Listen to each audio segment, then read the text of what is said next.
Problema, nos están pidiendo que escribamos un programa que le muestre al usuario en pantalla la serie de Fibonacci. Y tengan en cuenta que no podemos usar contenedores, ¿ok? Después más adelante lo hacemos usando contenedores, pero pues no lo hemos visto, así que vamos a abstenernos de usar contenedores. Entonces, lo primero, como siempre, es entender el problema. En este caso, entender qué es la serie de Fibonacci, ¿verdad? Entonces, la serie de Fibonacci es una sucesión infinita donde los primeros dos términos de la serie ya están determinados, son el 0 y el 1, ¿ok? Esos son los dos primeros términos de la serie. De ahí en adelante, cada término siguiente se calcula como la sumatoria de los dos anteriores. Entonces el tercer término pues sería la sumatoria del primero y el segundo, o sea, 0 más 1, 1.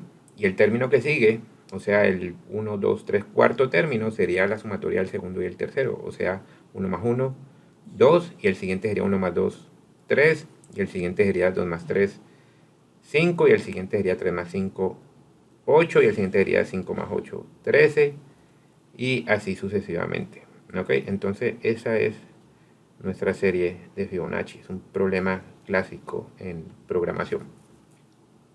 Entonces la idea es que nuestro programa le pregunte al usuario cuántos términos de la serie quiere ver y pues se los muestre después en pantalla. Entonces vamos a escribir el código en Python. Entonces primero pues le preguntamos al usuario, ¿verdad? Cuántos términos quiere. Entonces n igual int, puedo forzar int, ¿verdad? Porque sé que la entrada va a ser un número entero, input, y le digo que entre el número de términos. Y entonces ese número que entre el usuario va a quedar grabado aquí en la variable n. Entonces ahora tenemos que producir la serie. Ok, vamos a hacerlo. Pues sabemos que tenemos que calcular n términos, ¿verdad? Entonces vamos a hacer un for que me permita hacer n iteraciones. For k in range n, y así sabemos que va a hacer n iteraciones, ¿verdad? Si n vale 4, por ejemplo, los valores que puede tomar k son el 0, el 1, el 2 y el 3. 4 valores.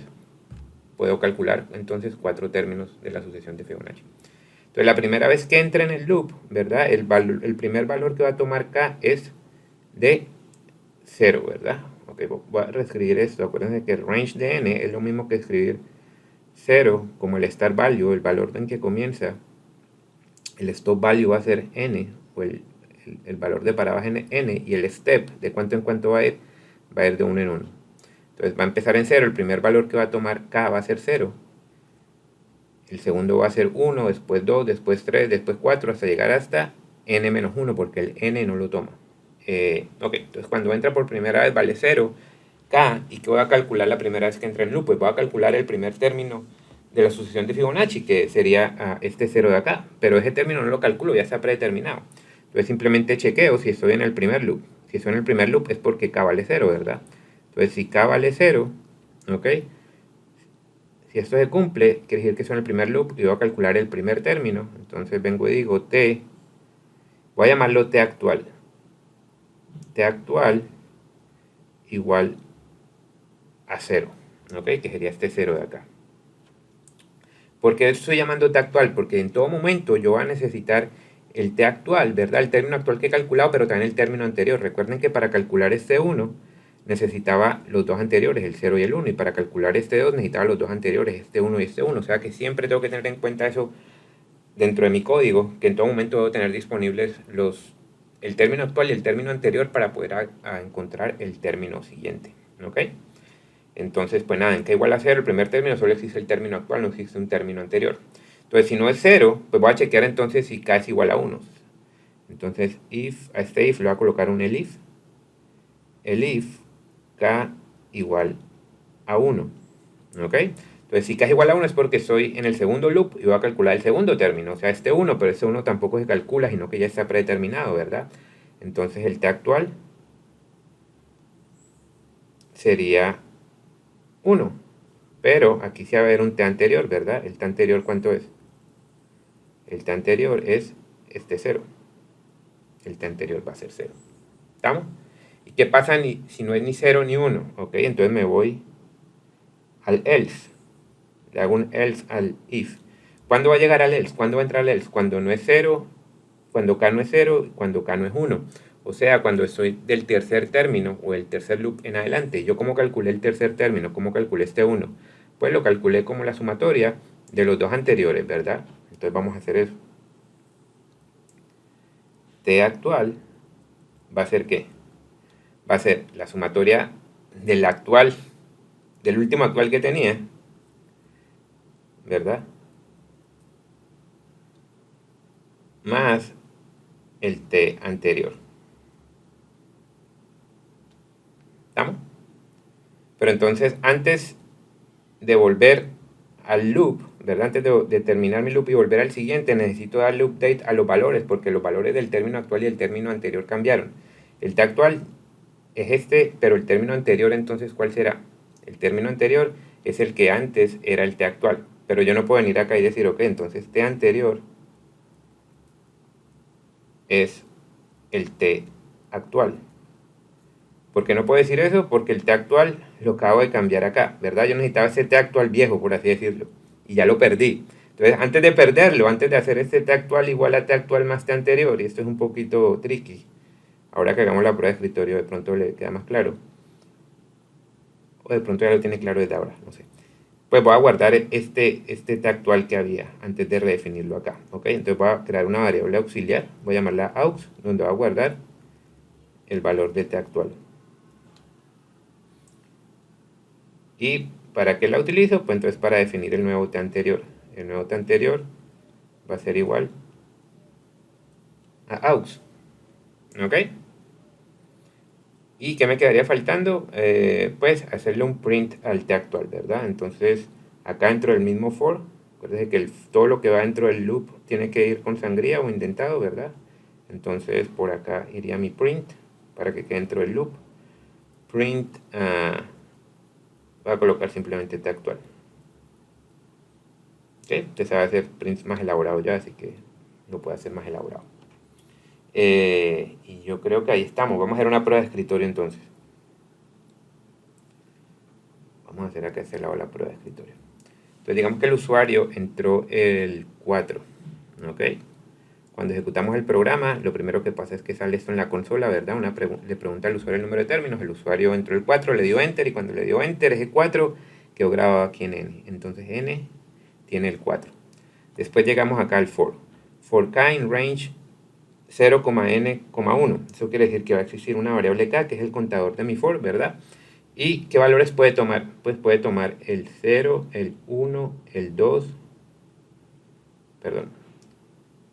¿Qué valores puede tomar k?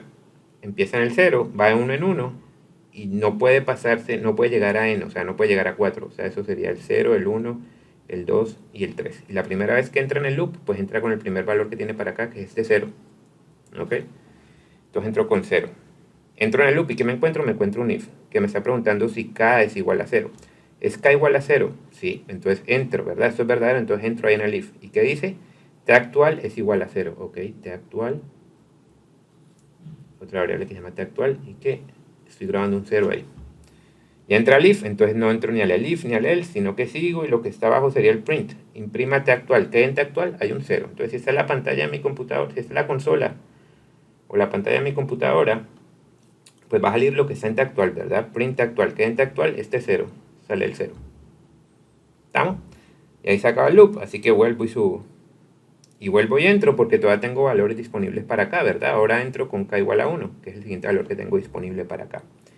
Y vuelvo y chequeo el if. ¿Es k igual a 0? No, no es 0. Entonces, ¿qué hago? Me voy para el if, ¿ok? El if. ¿Es k igual a 1? Sí, k es igual a 1. Entonces, entro en ese if. Y dice T actual igual a 1. Entonces, el nuevo valor de T actual va a ser 1. T anterior igual a 0. Ok, T anterior. Una nueva variable que no teníamos antes va a ser 0. Y eso es todo lo que está en el if. Entonces ya me salgo del if y llego al print y dice imprímate actual. Entonces lo que hay en actual ahora mismo es un 1. Pues imprime ese 1 o muestra ese 1 en pantalla. Y vuelvo y subo al for y vuelvo y entro con el siguiente valor que tengo disponible para acá, que sería el 2, ¿verdad? Ok, este 2 de acá. Y vuelvo y chequeo el if. ¿Es k igual a 0? No. ¿Es k? Entonces me voy para el if. ¿Es k igual a 1? No. Entonces llego al else. ¿Al else entro? Sí, ¿verdad? Si llego al else es porque voy a entrar si llegué al else es porque ninguna de las condiciones que estaban arriba en el if o en los elifs se cumplieron, así que entro por default al else. ¿Y qué hago en el else? Dice aux igual a t actual. Okay. Tengo otra variable nueva que se llama aux, donde voy a guardar lo que hay en t actual ahora mismo. En t actual ahora mismo está el 1. ¿Ok? Después dice t actual es igual a t actual más t anterior. T actual es igual a t actual, 1 más anterior, 1 más 0, 1. ¿Ok? Y después dice t anterior es igual a lo que hay en aux. T anterior es igual a este 1 que está en aux. Se acaba lo del else, se acaba el if. Entonces llegó al print, imprima t actual. Entonces, ¿qué hay en t actual? 1, 1. Pues imprime el 1. ¿Ok? Entonces, fíjense, ya impreso los tres primeros términos, 0, 1 y 1. ¿Están bien? Sí, 0, 1 y 1. Vuelvo y subo. Y llego otra vez al for. Y vuelvo y entro, ¿verdad? Y me doy cuenta que este es el último loop que voy a hacer porque voy a usar el último valor que tengo disponible para acá, que es 3. ¿Estamos?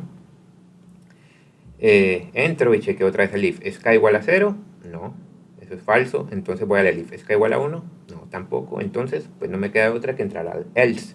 Entro al else y ¿qué hago? Aux igual a t actual. Aux. En aux va a guardar lo que está en t actual, o sea, este 1 de acá. T actual es igual a t actual más t anterior. Entonces t actual va a ser 1 más 1, ¿verdad? Lo que está en t actual es 1, lo que está en t anterior es 1, 1 más 1, 2. ¿Estamos? Y después t anterior igual a aux. T anterior va a guardar lo que está en aux, o sea, este 1. Termina el if, vengo y hago el print de t actual. El print de t actual sería, ¿qué hay en t actual? 2. Entonces imprime el 2, que sería el cuarto término de la sucesión de Fibonacci, y ahí terminaría de correr nuestro programa porque el usuario especificó 4 términos. ¿Okay? Si el usuario hubiera especificado 5 términos, okay, vamos a pensar que especificó 5 términos, pues entonces ya los posibles valores para acá, que me genera el range, no son 0, 1, 2, 3, sino que también estaría el 4, ¿okay? Y podría entrar entonces una quinta vez al loop con este valor de k igual a 4. ¿Ok? Entonces entro ahí y dice otra vez el if, es k igual a 0, no, esto es falso, entonces me voy al if, es k igual a 1, falso, entonces llego al else y entonces entro al else por default porque no entré ni en los elifs ni en los ifs y hago aux igual a t actual. ¿Qué hay en t actual? Un 2, entonces en aux guardo un 2. T actual igual a t actual más t anterior, o sea, 2 más 1, 3. T anterior es igual a aux. En T anterior guardo lo que está en aux, que es este 2. ¿Estamos? Y llego al print, imprima T actual. ¿Qué hay en T actual? Un 3. Y ahí terminaría mi loop y mi código, ¿verdad? No tengo más código debajo del loop. Entonces esta sería la prueba de escritorio.